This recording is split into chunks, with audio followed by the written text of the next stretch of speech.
दिल्ली के मुख्यमंत्री अरविंद केजरीवाल ने दिल्ली हाई कोर्ट में एक नई याचिका दायर कर अपने खिलाफ कोई दंडात्मक कार्रवाई नहीं करने की मांग की है। मालूम हो कि आबकारी नीति मामले में ईडी अब तक दिल्ली सीएम को नो समन जारी कर चुकी है, लेकिन केजरीवाल ने अभी तक ईडी के सभी समन को नजरअंदाज किया है।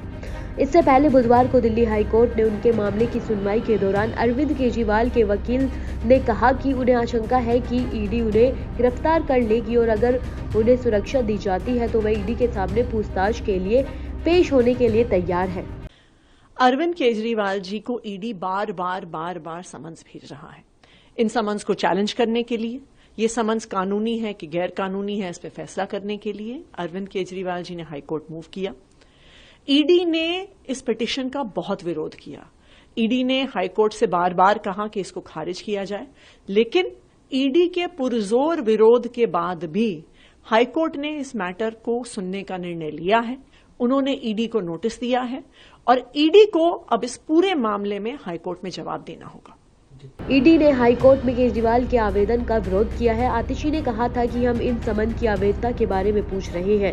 ईडी ने अब तक जवाब नहीं दिया है। ईडी केजरीवाल के खिलाफ राउज एवेन्यू कोर्ट में गई थी, फिर भी वह अदालत के फैसले का इंतजार नहीं कर रही है। साथ ही मैं आपको बता दूं, इस पर बीजेपी नेता बंसूरी सवराज ने कहा, अरविंद केजरीवाल सभी को नसीहत देते थे और अपनी कट्टर ईमानदारी का बखान करते थे। पीएमएलए एक्ट के तहत जब भी समन जाता है तो आपको एजेंसी के सामने पेश होना होता है। क्या चोर की दाढ़ी में तिनके वाली बात है, इसलिए अरविंद केजरीवाल इतना डर रहे हैं। जी, मैं कहती हूँ कि बहुत ही अजीब बात है और आश्चर्यचकित करने वाली बात है कि अरविंद केजरीवाल जी तो वो नेता हैं जो सबको नसीहत देते थे कि आपको जांच में जुड़ना चाहिए।